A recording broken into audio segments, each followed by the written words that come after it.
El punto tercero.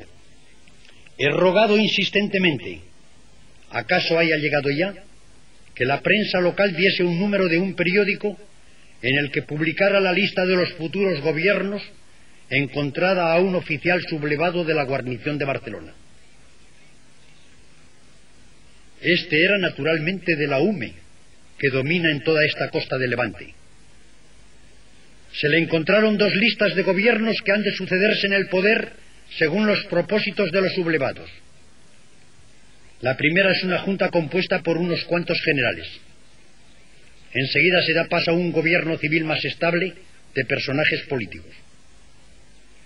En ese gobierno, yo os ruego que mováis los resortes posibles para que llegue un ejemplar en donde vieran esas listas encontradas a un oficial, figuran personajes de primer orden, de segundo, tercero, cuarto y hasta quinto orden. El doctor Albiñana, del que tengo una carta toda llena de ampulosidades y a la que contesto, gracias. Rosa Urraca Pastor, personas que sin pecar de soberbia considero que tienen una representación política o intelectual algo inferior. Todas estas personas son ministros en la lista oficial de la UME. El que no aparece ni para subsecretario ni para gobernador civil es José Antonio Primo de Rivera, supuesto jefe de esta rebelión militar. Pero sobre todo, el indicio más fuerte de todos, y el tribunal estoy seguro que ha de valorarlo. Todos los que temían que la rebelión podía ser más o menos larga, más o menos favorable, ¿qué hicieron con sus familiares? Los mandaron al extranjero. ¿Para qué voy a decir nombres? Este y el otro. Y los que no tenían fervor combatiente, Gil Robles, por ejemplo, que no es seguramente por lo visto un Cid, no queriendo tomar las armas se marchó a Portugal. Yo me quedé aquí. Dice el señor fiscal que estaba aquí por mi gusto. Pues entonces Casares Quiroga me dio ese gusto. Estaba en combinación conmigo. Que no estaba en la cárcel por mi gusto es obvio. Mi hermano y otra hermana y una tía septuagenaria que están en el reformatorio, ¿iban a estar aquí por gusto? ¿Iba a tener el gusto, esta voluptuosidad del peligro, de que les cogiesen, les encarcelasen, les metiesen en el reformatorio? ¿Es posible que yo hiciera esto? ¿Que se quedasen aquí todos los elementos femeninos de mi familia? Pero hay otra cosa. Yo escribí, lo ha declarado el vigilante de prisiones Francisco Sampere al folio 16 del sumario, y creo que lo declaró otro de los procesados, una carta a Martínez Barrios. La escribí a primeros de agosto con el pensamiento puesto en la España de todos y con el pensamiento puesto en la tragedia actual.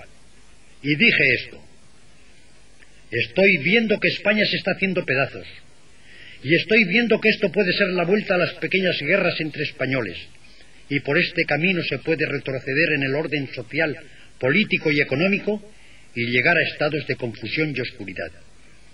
Yo no puedo hacer más que una cosa: que ustedes me proporcionen un aeroplano. Yo voy a la otra zona dejando empeñada mi palabra de volver, que avala el temor entrañable personal de mi familia. Tengo mis hermanos y una tía mía que ha hecho las veces de madre. Aquí dejo esta prenda. Voy a la otra zona y voy a hacer una intervención para que cese esto. Se me dijo: creo que el gobierno no podrá aceptar esta proposición. Yo les dije: si puedo prestar este servicio, no a la República, sino a la paz de España, no voy a fingir celo repentino. Aquí estoy. No se aceptó el servicio. Lo que yo ofrecí quizá no fuese posible, pero lo ofrecí y no vinieron a darme contestación. Es un círculo de indicios bastante más lleno que los indicios acusatorios del señor fiscal. Toda esta rebelión se ha hecho aprovechando mi encarcelamiento. Y como yo sabía que esto estaba ocurriendo, yo no descansaba en mi celda, y por eso me pasaba los días y horas escribiendo y rogando a Miguel que pasase a recibir aquellas visitas abigarradas donde no se ventilaba nada y él bajaba a ver aquellos montones de gente, cosa que él hacía molesto. Me pasaba el día escribiendo a mi gente. A Julio Ruiz de Alda, segundo del movimiento, le decía: no tengo noticias, no tengo casi información, ¿qué va a pasar? Y me contestaba: tampoco tengo información, pero tengo la convicción de que las derechas, con la imbecilidad de siempre, están maquinando. Y escribo en No Importa, periódico clandestino: pista a la derecha, aviso a los madrugadores, la Falange no es una fuerza cipaya. Desde la izquierda se nos mata y se nos acomete, pero cuidado, camaradas, no está en la izquierda todo el peligro. Desde las derechas ya se está especulando como siempre, y se acercan un día sí y otro no a nuestros jefes, visitas misteriosas de los conspiradores de esas derechas con una pregunta así entre los labios: ¿podrían ustedes darnos tantos hombres? Al que os haga esta pregunta, escupidle. ¿Pero qué se supone esta gentuza? ¿Que la Falange es una carnicería donde se adquieren al peso tantos o cuantos hombres? ¿Suponen que cada grupo local de la Falange es una tropa de alquiler a disposición de las empresas? La Falange es una indivisible, milicia y partido. Su brío combatiente es inseparable de su fe política. Cada militante en la Falange está dispuesto a dar su vida por ella, por la España que ella entiende y quiere, pero por ninguna otra cosa. El madrugador no tiene escrúpulos. A codazos se abrirá paso en sus propias filas. Traicionará y tratará de eclipsar a sus propios jefes. Contraerá a cada instante la voz y el gesto con los que más pueda medrar. Y cultivará sin recato la adulación. Y será inútil el madrugón. Aunque el madrugador triunfara, le serviría de poco su triunfo. La Falange, con lo que tiene de ímpetu juvenil, de acervo intelectual, de brío militante, se le volvería de espaldas. Veríamos entonces quién daba calor a estos fascistas rellenos de viento. Nosotros, para ver pasar sus cadáveres, no tendríamos más que sentarnos a la puerta de nuestra casa, bajo las estrellas. La Falange a disposición de un político madrugador, con un general de más o menos buena fe, pero sin formación política, eso no. Y decía en esos artículos palabras de una virulencia que escapan a la posibilidad de responder a toda otra intención, como decía ayer a otro miembro del tribunal. Porque lo que se hace a veces es ocultar la trama interna a los ojos de la masa con consignas totalmente opuestas a la consigna interna del movimiento, ya que entonces la masa no puede obedecer y el movimiento se frustra. No. Dije exactamente lo que respondía a la situación de mi espíritu, y lo dije con tal fijeza que entonces fue cuando la época, el órgano de la UME, de los madrugadores, de los que aspiraban a valerse de mí, insistieron escribiendo ese artículo que también dejo entregado a la consideración del tribunal. Y esos fueron mis trabajos desde aquí. Cartas y más cartas, circulares, consignas para evitar que esto ocurriera. Quizá dentro de un año hubiera habido revolución nacional sindicalista y que la hubiera capitaneado yo, pero sin esta incomunicación de mi entierro no hubiera habido lo de ahora. De pronto vino la muerte de Calvo Sotelo. El suceso fue verdaderamente tremendo. Se conturbó todo, salieron regimientos a la calle. Los muchachos de Falange, llenos de inexperiencia política, de valor y de voluntad, se unieron en unos sitios y en otros no. Yo no sé nada.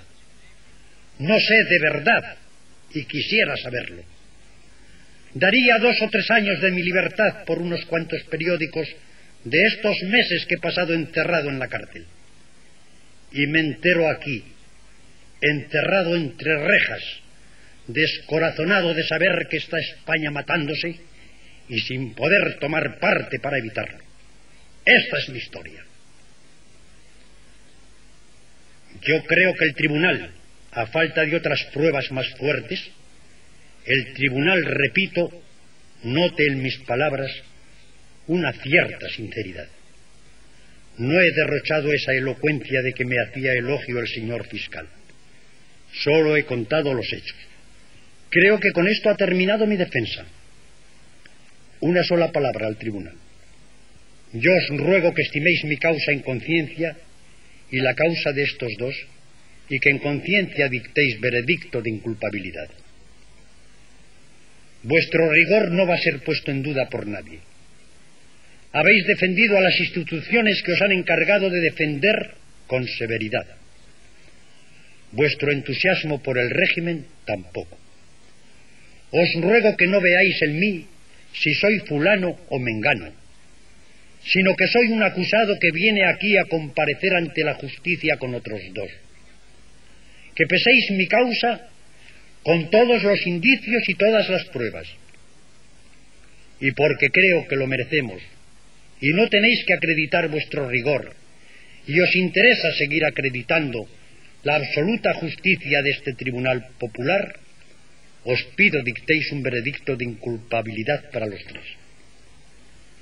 Yo os aseguro que en nombre de todos y mío he de agradeceroslo muy de veras, que me alegraré muy de veras esta noche encontrarme con la vida en el cuerpo, con esta vida que modestamente he dedicado y seguiré dedicando a que contribuya con mucho o poco a que el pueblo español tenga uno de los lemas de nuestro movimiento: la patria, el pan y la justicia. El jurado, elegido entre gentes que le consideraban un enemigo a quien se debía eliminar, tardó 3 horas en tomar una decisión. ¿Qué ocurrió en la conciencia de aquellos hombres para que surgiera la duda? Pero el drama tenía que consumarse. Finalmente, deciden. Alicante, 18 de noviembre de 1936. Vista en juicio oral y público por el Tribunal Especial de esta capital, la causa procedente del Juzgado Especial para determinar la responsabilidad en el actual movimiento subversivo de José Antonio Primo de Rivera y Sáenz de Heredia, seguida por el delito de rebelión militar. Fallamos, que debemos condenar y condenamos al procesado José Antonio Primo de Rivera y Sáenz de Heredia como autor de un delito de rebelión militar a la pena de muerte.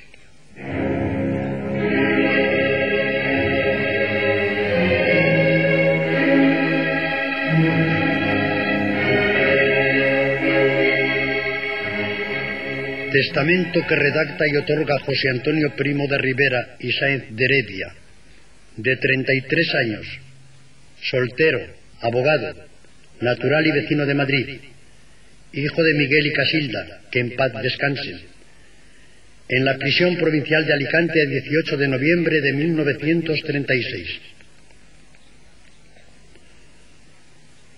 Condenado ayer a muerte, pido a Dios que, si todavía no me exime de llegar a este trance, me conserve hasta el fin la decorosa conformidad con que lo prevé, y al juzgar mi alma no le aplique la medida de mis merecimientos, sino la de su infinita misericordia. Me acomete el escrúpulo de si será vanidad y exceso de apego a las cosas de la tierra el querer dejar en esta coyuntura cuenta sobre alguno de mis actos. Pero como por otra parte he arrastrado la fe de muchos camaradas míos en medida superior a mi propio valer, demasiado bien conocido de mí, hasta el punto de dictarme esta frase con la más sencilla y contrita sinceridad, y como incluso he movido a innumerables de ellos a arrastrar riesgos y responsabilidades enormes, me parecería desconsiderada ingratitud alejarme de todo sin ningún género de explicación. No es menester que repita ahora lo que tantas veces he dicho y escrito acerca de lo que los fundadores de la Falange Española intentábamos que fuese. Me asombra que aún después de 3 años la inmensa mayoría de nuestros compatriotas persista en juzgarnos sin haber empezado ni por asomo a entendernos, y hasta sin haber procurado ni aceptado la más mínima información.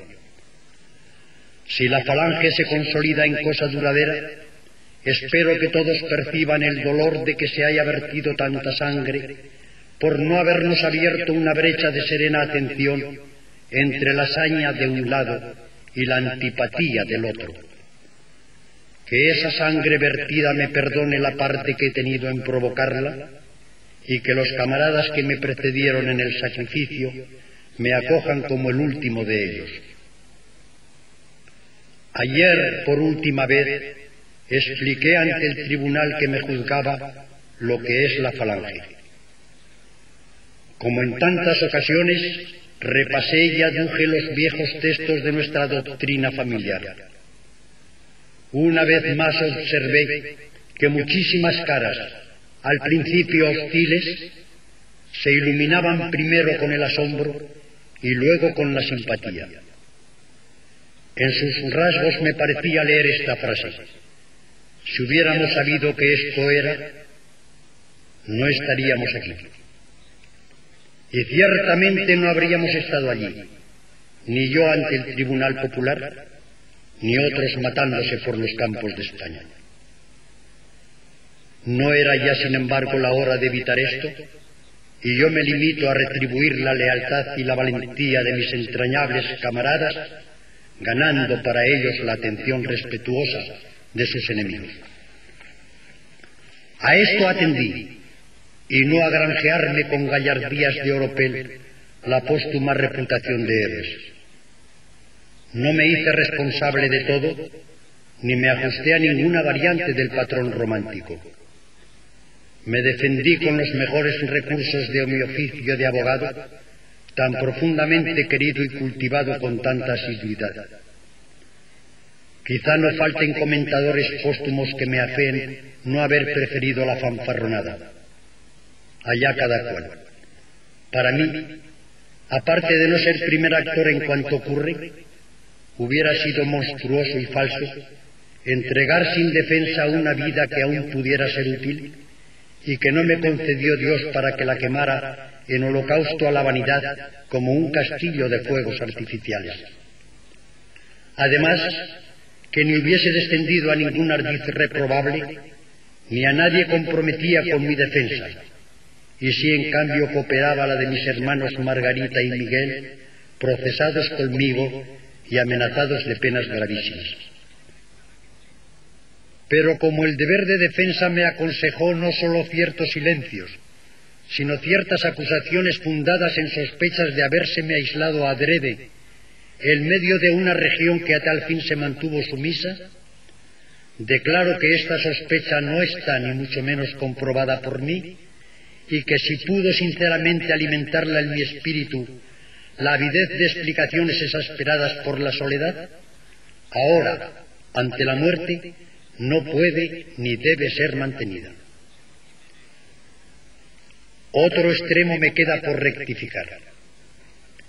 El aislamiento absoluto de toda comunicación en que vivo desde poco después de iniciarse los sucesos solo fue roto por un periodista norteamericano que, con permiso de las autoridades de aquí, me pidió unas declaraciones a primeros de octubre. Hasta que hace 5 o 6 días conocí el sumario instruido contra mí, no he tenido noticia de las declaraciones que se me achacaban, porque ni los periódicos que las trajeron ni ningún otro me eran asequibles. Al leerlas ahora, declaro que entre distintos párrafos que se dan como míos, desigualmente fieles en la interpretación de mi pensamiento, hay uno que rechazo del todo, el que afea a mis camaradas de la falange el cooperar en el movimiento insurreccional con mercenarios traídos de fuera. Jamás he dicho nada semejante, y ayer lo declaré rotundamente ante el tribunal, aunque el declararlo no me favoreciera. Yo no puedo injuriar a unas fuerzas militares que han prestado a España en África heroicos servicios. Ni puedo desde aquí lanzar reproches a unos camaradas que ignoro si están ahora sabia o erróneamente dirigidos. pero que a buen seguro tratan de interpretar de la mejor fe, pese a la incomunicación que nos separa, mis consignas y doctrina de siempre. Dios haga que su ardorosa ingenuidad no sea nunca aprovechada en otro servicio que el de la gran España que sueña la Falange. Ojalá fuera la mía la última sangre española que se vertiera en discordias civiles. Ojalá encontrara ya en paz el pueblo español, tan rico en buenas calidades entrañables, la patria, el pan y la justicia. Creo que nada más me importa decir respecto a mi vida pública. En cuanto a mi próxima muerte, la espero sin jactancia, porque nunca es alegre morir a mi edad, pero sin protesta. Acéptela Dios nuestro Señor en lo que tenga de sacrificio para compensar en parte lo que ha habido de egoísta y vano en mucho de mi vida. Perdono con todo el alma a todos cuantos me hayan podido dañar o ofender, sin ninguna excepción, y ruego que me perdonen todos aquellos a quienes deba la reparación de algún agravio, grande o chico.